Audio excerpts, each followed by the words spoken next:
हे राम।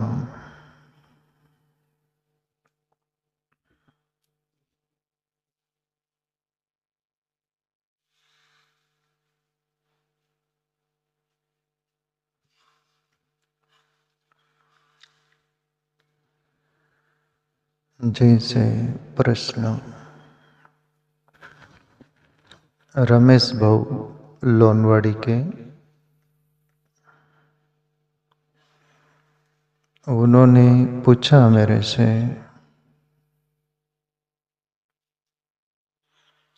कि जीवन में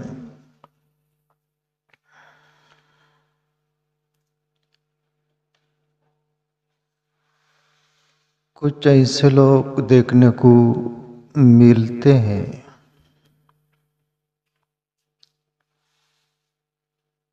जिनके जीवन में सुधार जैसा कुछ दिखता नहीं, आता नहीं। उनको भले अच्छी संग मिल गई हो तो भी फर्क नहीं गिरता।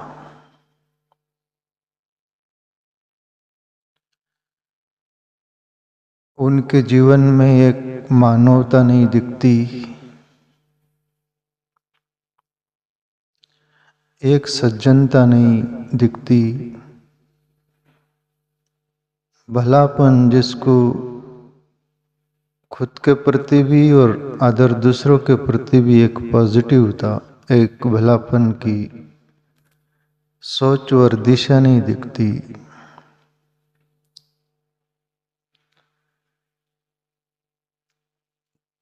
तो ऐसे लोगों की सुधरने की संभावना कहाँ?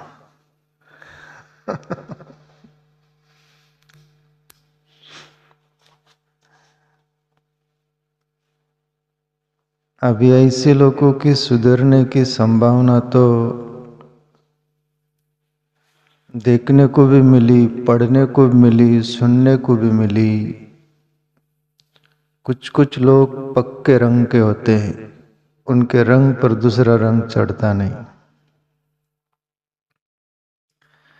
जरूर जीवन में, जिंदगी में, जैसे अपन रामायण की चौपाई का जिक्र करते हैं, सठ सुधर ही सत्संगत पाई, पारस परस कुदात सुवाई। गोस्वामी तुलसीदास बोले, सठ व्यक्ति यानी गारे की तरह, जैसा मिट्टी होती है जिसमें लोच आता है, उसका गारा बनाओ, मूर्ति बना लो, दिया बना लो, कुछ भी बना लो, बन सकता है। पर जो ईंट बन जाती है उसको बारीक भी करो, गारा बनाने जाओ, गारा नहीं बनती, वो बनती ही नहीं, उसमें लोच नहीं आता, इसलिए संभावना नहीं उसकी कुछ भी बनने की, सिवाय रिक्त जगह में, गड्ढे में उसको भर दो। बेकाम है वो, काम नहीं आ सकती तो बेकाम जगह उसको डाइवर्ट कर दो, एक यही रास्ता। उनको गोस्वामी तुलसीदास बोले, मूर्ख हृदय न चेत ही, जत्पि गुरु मिलई शंकर बिरंची समोई। ब्रह्मा विष्णु महेश जैसा भी गुरु मिल गया तो ऐसे मूर्ख व्यक्ति नहीं सुधर सकते। जैसे रावण को दुनिया भर के सभी कुछ महानुभावों ने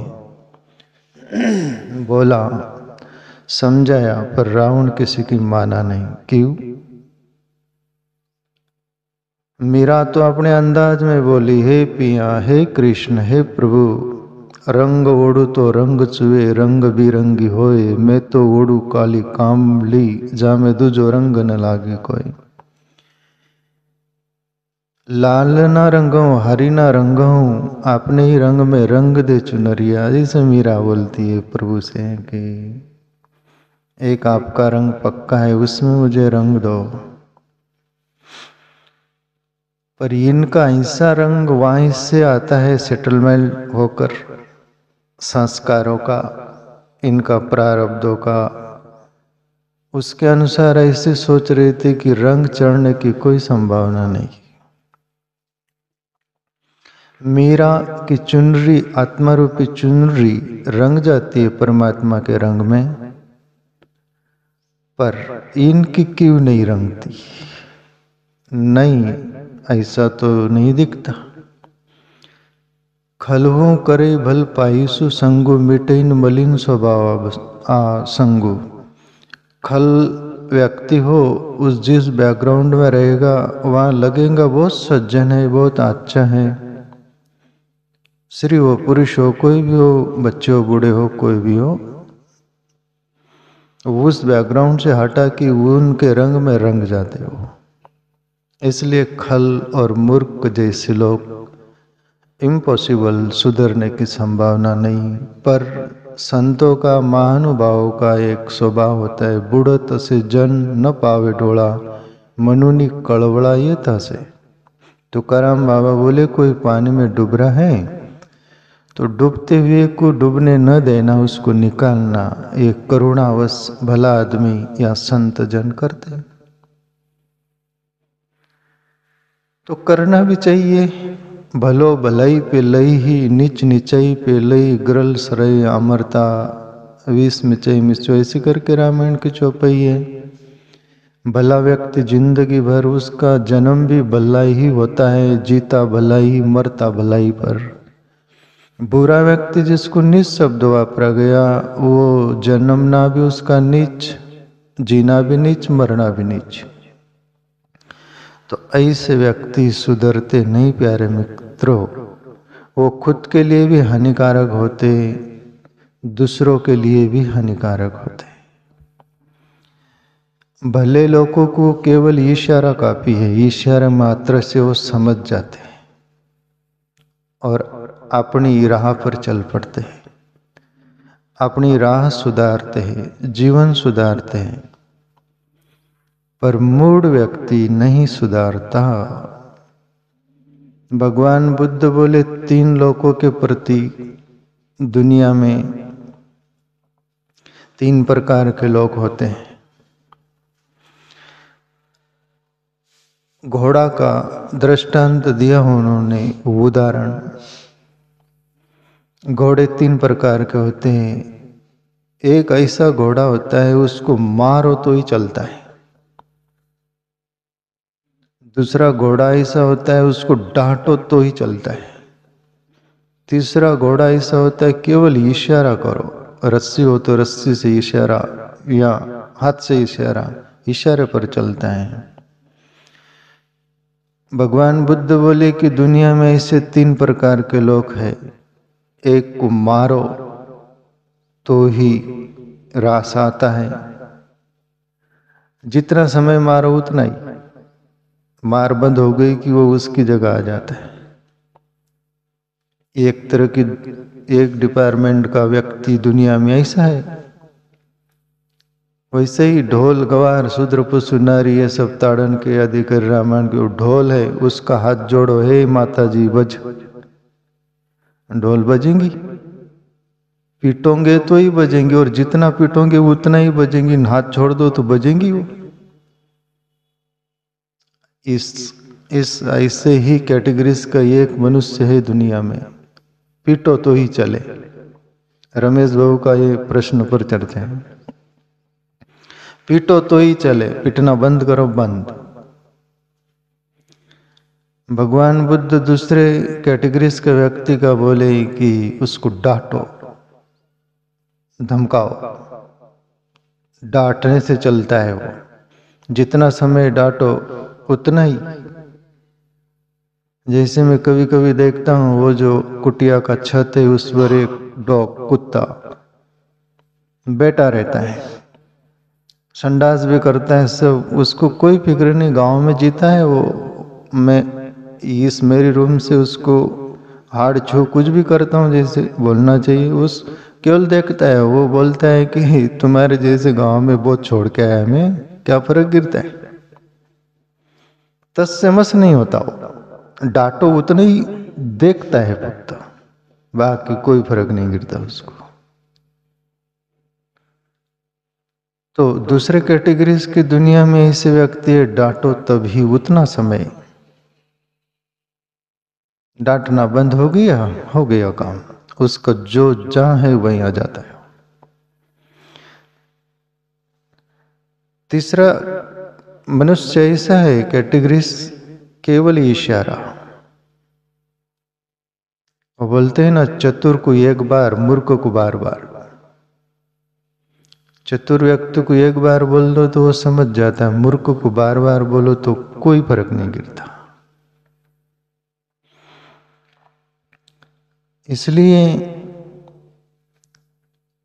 एक और दृष्टांत देना जो मैं,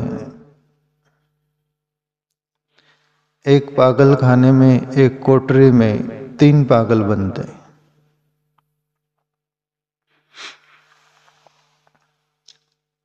और एक विज्ञानी उन पर रिसर्च करने आए हैं। हिंदी में क्या बोलते हैं उसको? संशोधन करने आए, उस पर खोज करने आए।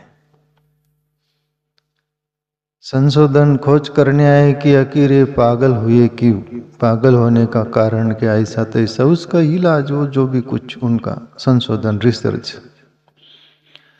पागल खाने के जो डॉक्टर थे उसको विज्ञानी पूछते कि ये कोठरी में 3 बंद है, 3 व्यक्ति, आखिर ये पागल हुए क्यों?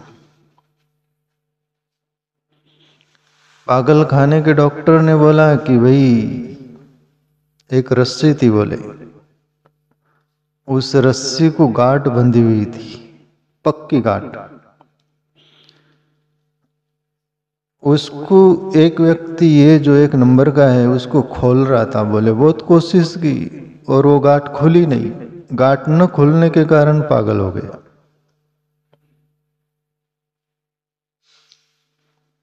वो विज्ञानी बोला दूसरा नंबर का व्यक्ति, वो कैसे पागल हुआ? बोले बात ऐसी हुई, वो भी गांठ खोल रहा था, बोले, और बहुत कोशिश की, भरसक प्रयास किया और उसने गांठ खोल डाला। बोले विज्ञानी बोला तो गांठ खुल गई? बोले गांठ खुलने से पागल हो गया। बोले तो विज्ञानी बोले गांठ ना खुल रही थी, समझ में आता है, खोल दिया तो सॉल्व हो जाना चाहिए, तो उसमें क्या? बोले ऐसा ही बराबर है। बोले दोनों ऐसे ही हुई, एक ने गांठ खोली, प्रयास किया, नहीं खोली, एक ने खोल दी, दोनों पागल हो गए। बोले तीसरा महाशय खड़ा है, वो क्यों पागल हुआ? बोले उसी ने गांठ बांधी थी। बोले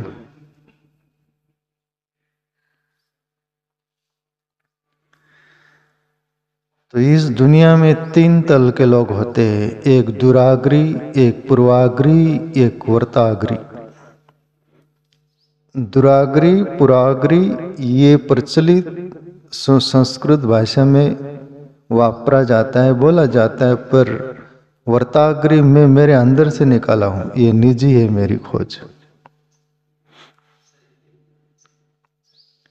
और जो सही हो, सत्य हो, उसमें कोई वांधा नहीं, वापरना चाहिए। वर्ताग्री यानी वर्तमान का अग्री, पूर्वाग्री यानी उसका पूर्व का ही पक्का सिक्का है, मोर लगाया हुआ है, वो पूर्वाग्री। पूर्व के उसके वो संस्कार के कारण, कि उसकी पूर्व की धारणा, सोच के कारण उसको पूर्वाग्री बोलते।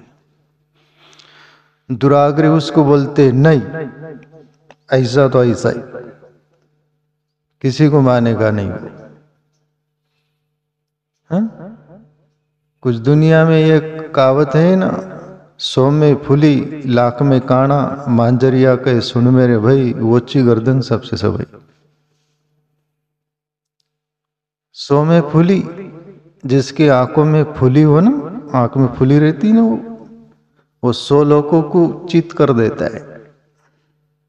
मानता नहीं 100 लोगों को, उसके पार चला जाता है। वो 100 लोगों को पीछे कर देता है, मानता नहीं। 100 में फूली, लाख में काना, जिसकी काणी आंख हो, लाख लोगों को उल्लू बनाने को उसको समय ही नहीं लगता, लाख पर हावी हो जाता है वो।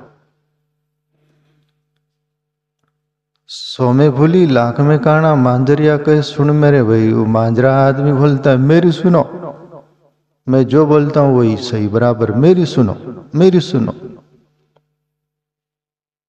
और जिसकी ऊंची गर्दन है ऐसी चिपकी हुई, वो तो फिर पूरी दुनिया पर हावी हो जाएगा। बोले वो किसी को बाज नहीं आएगा कोई भी बातों से। नुक्सा दिया गया, जितना भी जो हो वो ऐसा देखने में आए तो सच मान लेना, नहीं आए तो फिर कभी कभी अपवाद भी होते। तो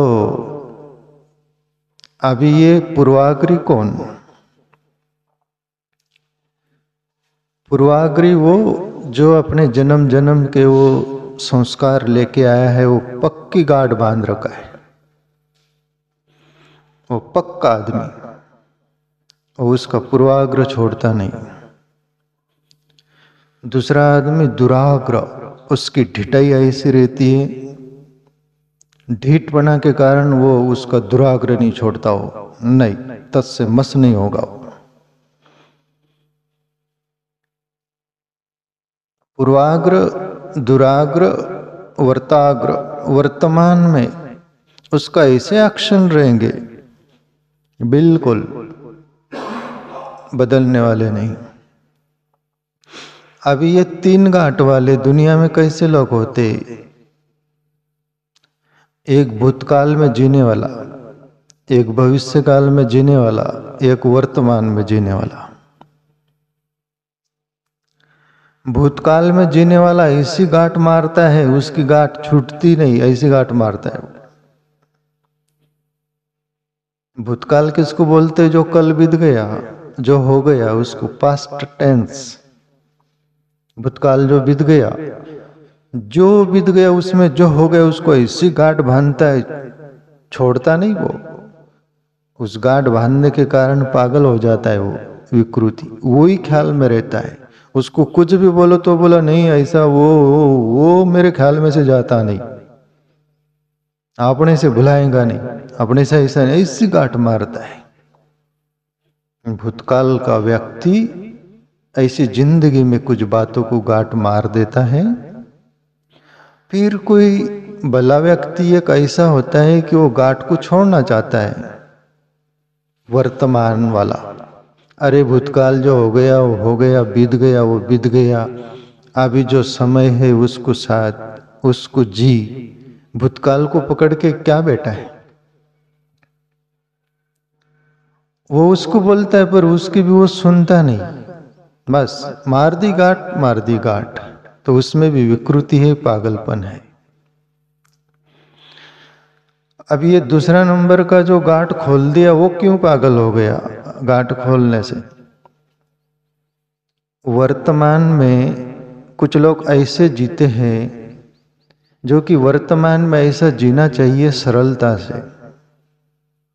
परमात्मा ने जैसा रखा वैसा रहना चाहिए और कर्म करना चाहिए, पुरुषार्थ करना चाहिए और समाधान में रहना चाहिए। जो जिंदगी है सामने उसको जीना चाहिए, तो वो सुखी रहेगा। पर एक दूसरा नंबर का वर्तमान को इस तरह से विकृति बना लेता है, जिंदगी मिली है उसको धूलधास करता है। वो बचपन से जवान होता है तो जवानी में दीवाना हो जाता है। जो भी कुछ उसके पास धन है, सत्ता है, कोई भी प्रकार का सामर्थ्य है, उसकी कदर न करते हुए वो ऐसा जीता है, जिंदगी को बिखेर देता है। जो गांठ खोल दिया तो वो जिंदगी की गांठ ही खोल दिया। कोई भी बात की सोच समझ नहीं। तो एक तरह का व्यक्ति इस अंदाज में जिएगा, वर्तमान को भी गलत अंदाज में, जहां रोकथाम नहीं, खुला छुट्टा और बेमतलब का नेगेटिविटी, वो भी बहुत विकृत हो जाएगा। तीसरा नंबर का व्यक्ति भविष्य काल का सोचता है कि बस मेरा क्या होगा, मेरे अपनों का क्या होगा।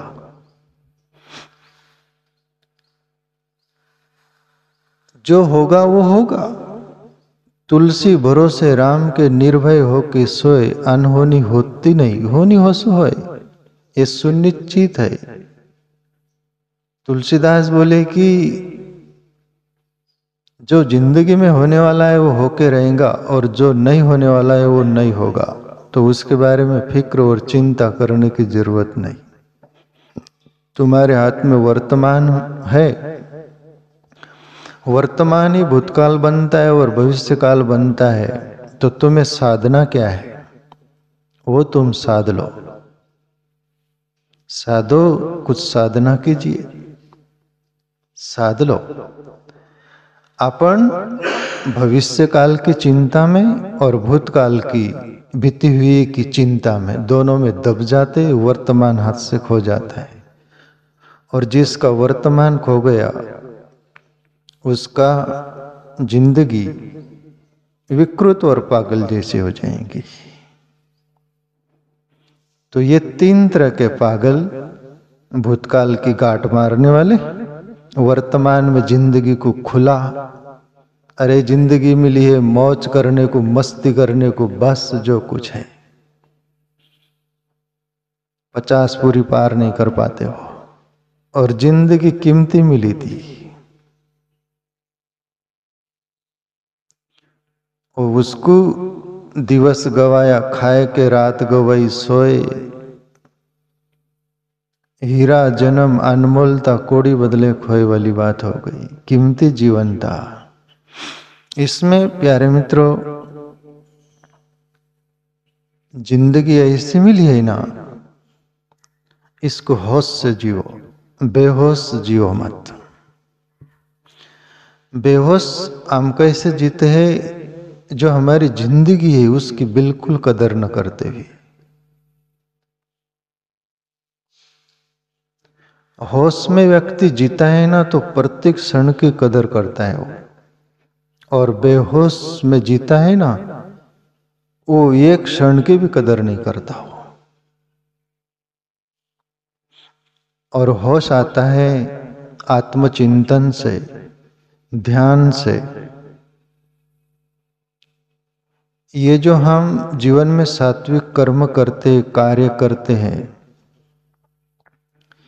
मंदिर जा रहे, पूजा पाठ कर रहे, यज्ञ याग कर रहे, तीर्थ यात्रा जा रहे, दान पुण्य कर रहे, जो भी भला कार्य कर रहे, ये सभी कुछ करते हुए हमें वो होश आ जाए, जो हम अपने पर खुद लौट के आ जाए, अपने आत्मचिंतन पर। परमात्मा ईश्वरीय शक्ति हमारे अंदर है, उसको जान लेने का होश आ जाए, ये बहुत बड़ा होश है।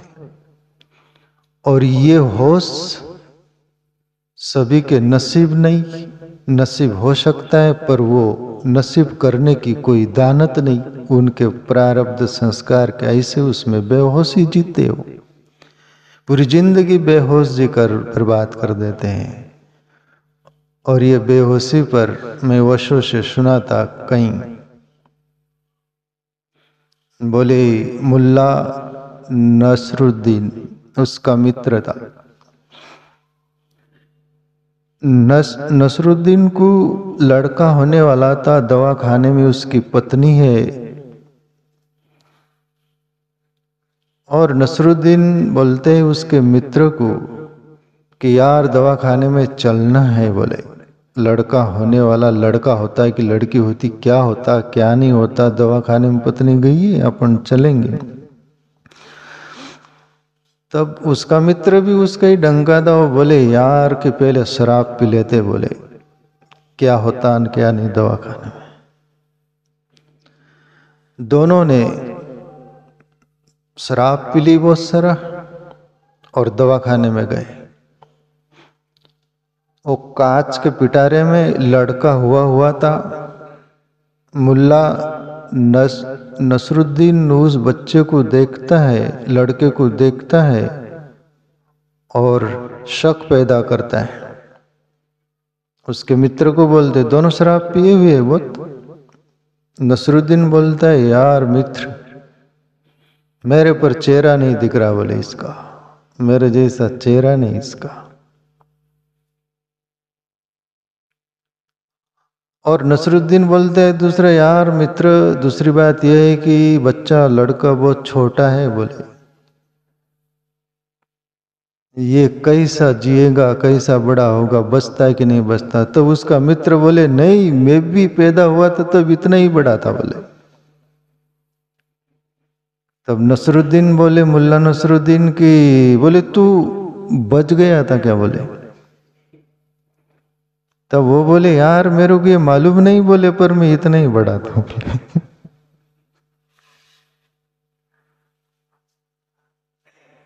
तो वैसे बोले कि बेहोशी में तुम क्या बक रहे हो, क्या बोल रहे हो, वो भी तुमको सुध नहीं रहता। तो इतनी बड़ी जिंदगी है, उसमें क्या होश रहेगा।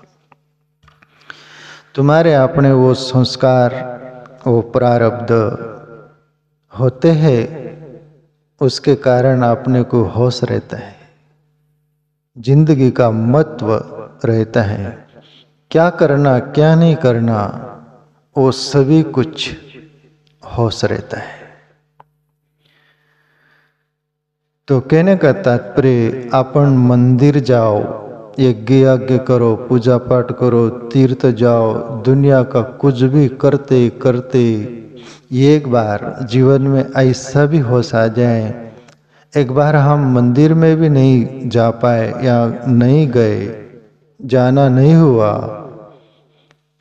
तीर्थों में पूजा पाठ यज्ञ याग जो भी कुछ दान पुण्य ऐसा जो भी बाह्य जगत का कार्य होता है सात्विक, वो एक बार हम न कर पाए, पर आप जहाँ है वहाँ बैठकर आके बंद कर अपने अंदर टटोलिए, मैं कौन हूँ, ये शरीर में रहता कौन है, जो बोलता है, जो सुनता है, जो देखता है, समझता है।